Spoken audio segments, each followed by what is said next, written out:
Assalamu alaikum, j'espère que vous allez bien. On continue la constance et la discipline.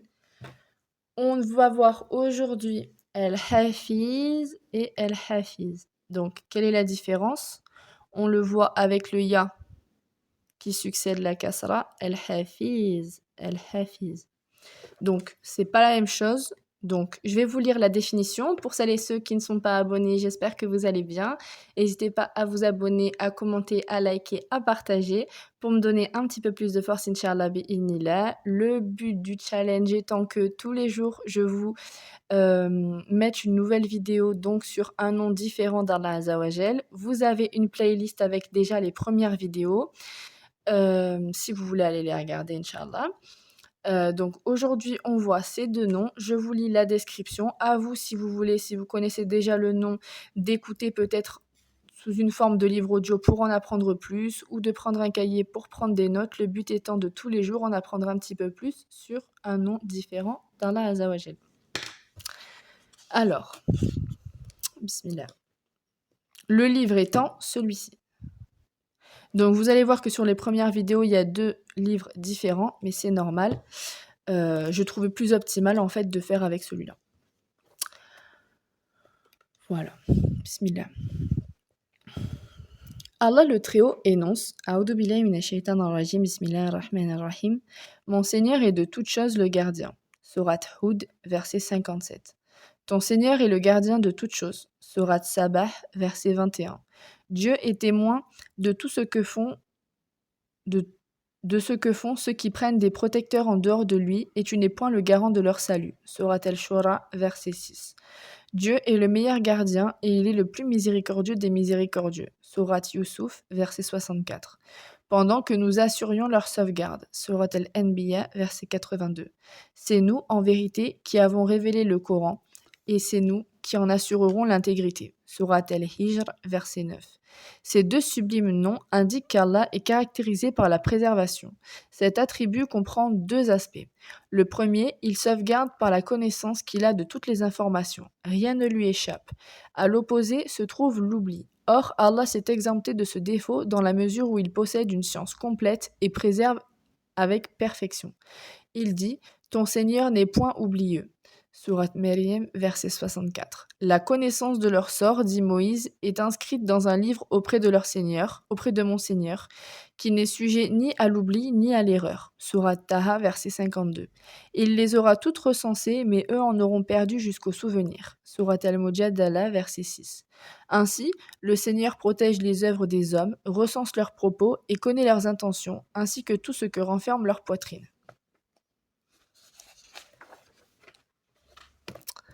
Rien de ce qui est absent ne lui échappe, et il ne perd de vue aucune chose dissimulée. Il a mentionné tout ceci dans la table gardée, tout ce qu'ils ont accompli est dans des registres consignés, et tous leurs actes, grands ou petits, y sont mentionnés. Sourate Al-Qamar, versets 52-53.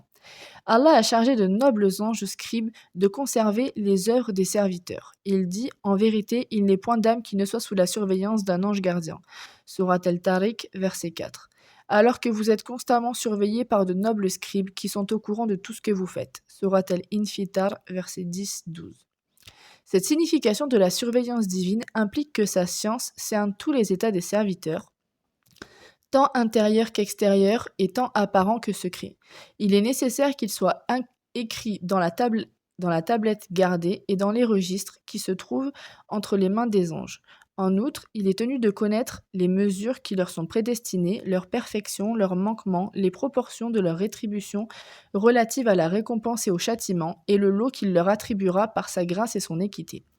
Le deuxième, le Très-Haut préserve les créatures que sont le ciel et la terre, ainsi que tout ce qui est en leur sein, afin qu'ils vivent jusqu'à leur terme.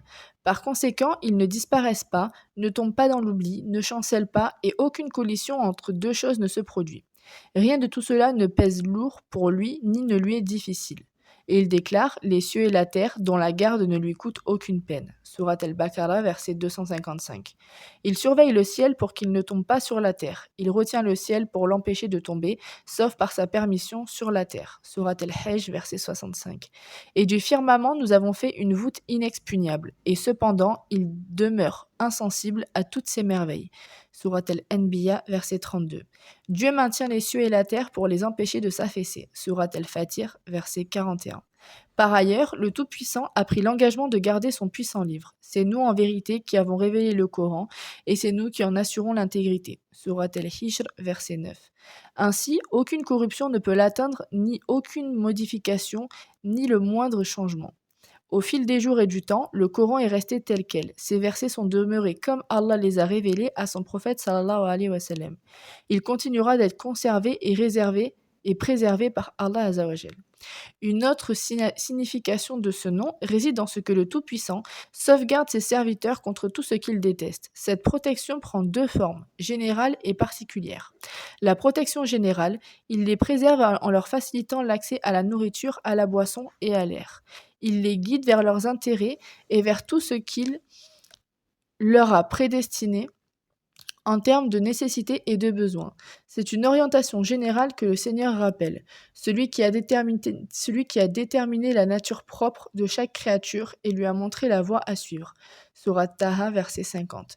Il les prémunit en écartant de toutes sortes de désagréments, de préjudices et de torts. Cette protection englobe le pieux autant que l'impie, voire les animaux et autres. Il existe même des anges attachés aux fils d'Adam qu'ils sont chargés de garder sur ordre d'Allah. Des anges sont attachés à chaque être humain et placés devant et derrière lui le protègent sans cesse sur ordre du Seigneur. Surat Ar-Ra'd, verset 11. En d'autres mots, Allah leur a ordonné d'éloigner de tout ce qui serait susceptible de leur nuire, n'eût été le soutien divin. La protection particulière, c'est celle qui est accordée à ses alliés. Outre ce qui a déjà été mentionné, ils sauvegardent leur foi contre les équivoques déroutantes, les épreuves dévastatrices et les passions destructrices. Il les en préserve tout comme il leur apporte son soutien contre leurs ennemis parmi les djinns et les humains. En effet, il les secourt et repousse d'eux le complot et l'intrigue de leur adversaire. Il dit « Dieu prendra toujours la défense de ceux qui ont la foi ». Surat Al-Hajj, verset 38. La protection divine est à la hauteur de la foi du serviteur. D'où la recommandation que le prophète sallallahu alayhi wa sallam fait à Ibn Abbas rahimallah, préserve Allah et il te préservera. Autrement dit, préserve les commandements d'Allah en t'y conformant, abstiens-toi de ses interdits et évite de violer ses limites. Il protégera ta personne, ta religion, ta richesse, ton enfant et tout ce qu'il t'a accordé par sa faveur. Allah fait l'éloge de ses serviteurs qui respectent ses droits et ses limites. Ceux qui observent les commandements de Dieu annoncent cette bonne nouvelle aux croyants. Surat Al-Tawbah, verset 112. Voilà ce qui vous était promis, ainsi qu'à tout homme plein de repentir et respectueux des prescriptions divines, qui redoute le miséricordieux en secret et qui revient à lui d'un cœur attendri par le repentir.